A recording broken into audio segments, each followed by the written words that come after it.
The National Assembly, led by the Speaker Wetangula, and the government have moved to the Supreme Court to challenge the ruling that declared housing levy illegal.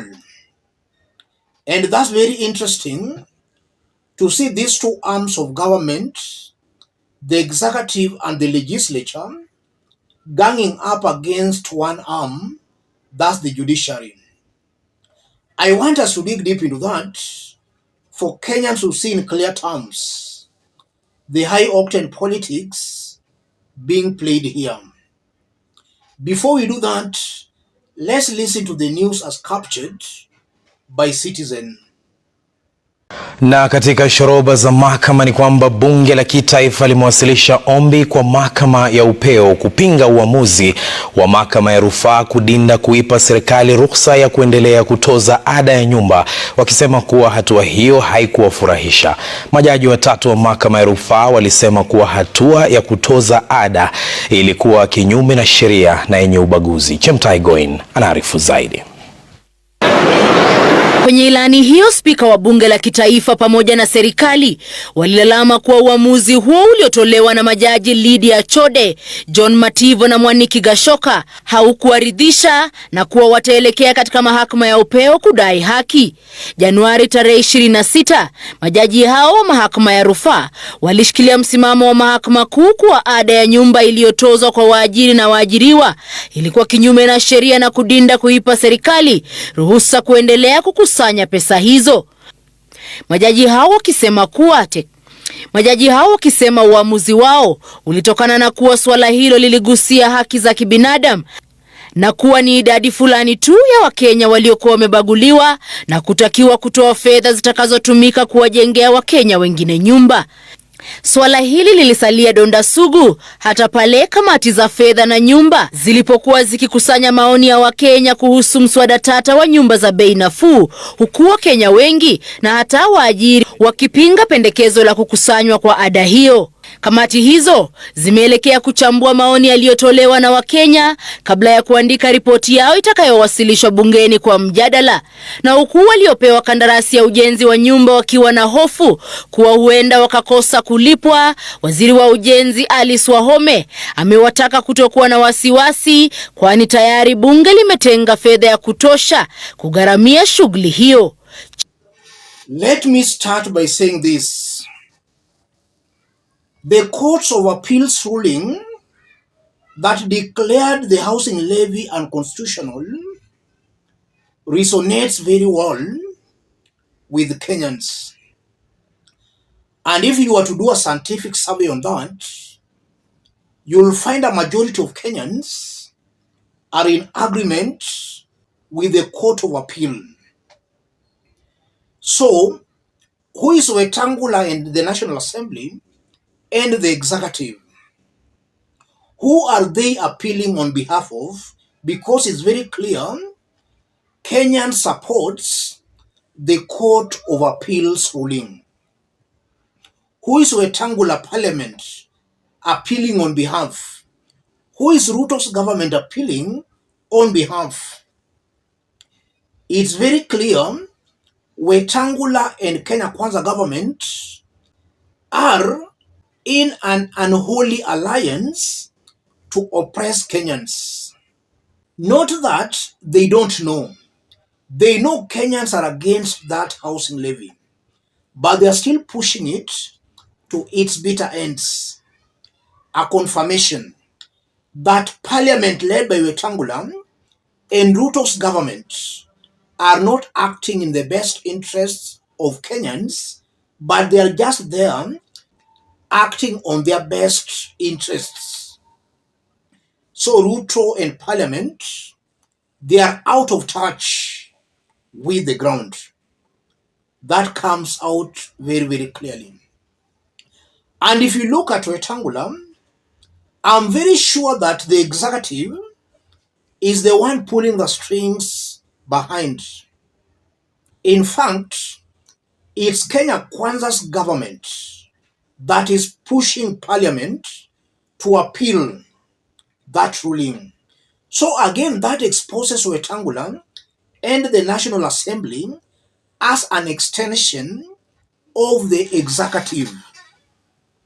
They are not independent at all.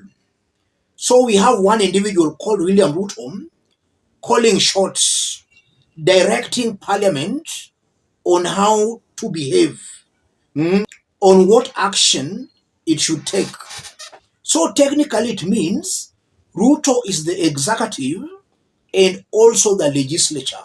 So in this case, the two arms of government, the executive and the legislature, are being controlled by one person called William Ruto. And I'm seeing a very disparate attempt to also control the judiciary. That's also something coming out very, very clearly. And now that just a few days ago, we saw Ruto summoning CJ and her deputy to State House. And they went. What does this appeal mean? It's highly possible that the meeting that took place at State House Nairobi, Ruto and Martha Koome might have laid out a strategy on how to muzzle the judiciary. And they knew that everything will stop at the Supreme Court. All rulings eventually will stop at the Supreme Court. So it's highly possible that this appeal by Parliament and by the executive, they already know the outcome, or at least they're trying their luck.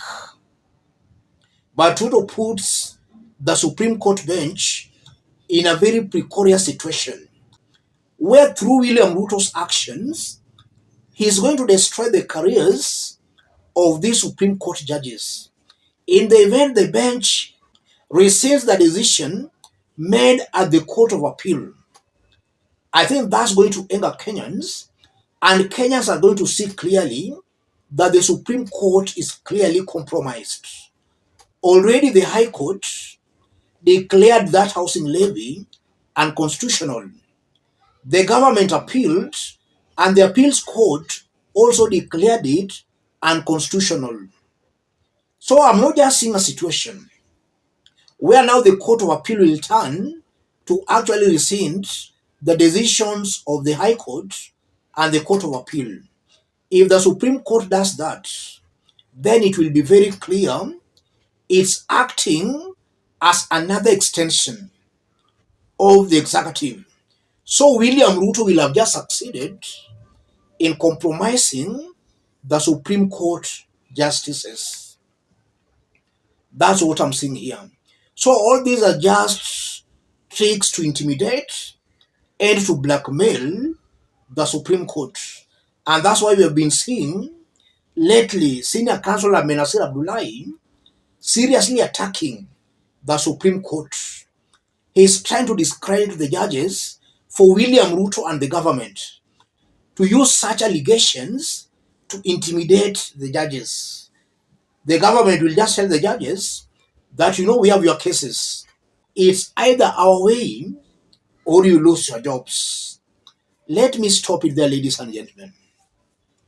If you are watching us but you have not yet subscribed, subscribe, give this video a like. Let's meet in our next analysis. Thank you. There's a point that we've made before, and the Honorable Kaluma made it. You might think that you are defeating it by numbers. But if you really want the entirety of the finance bill, drop this housing levy. If you want the entirety to fail on this account, stick to it. Because it's clearly unconstitutional. And any lawyer on your side, I am not asking, I am telling you. Any lawyer on your side will tell you that if you look at Schedule 4, housing is not a function of national government. You cannot raise a levy or a tax on something that is not your function. It's as simple as that. But that's just general advice. Now let me come to the debate. You got 1 minute to end up. First of all, there is no framework. And without a proper legal framework, this becomes a Ponzi scheme. None of you know now how the Hustler scheme is being run. That is how this will go. Secondly, There's ultimate confusion in terms of affordable housing and affordable ownership. It uses both interchangeably. It's not the same. Affordable housing is where the house is owned by government and anybody can rent cheaply. Affordable ownership is where you own.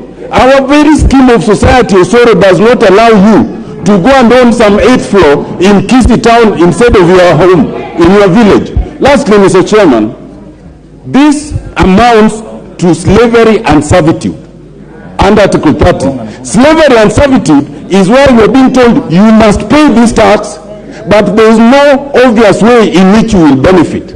That is slavery and servitude is unconstitutional.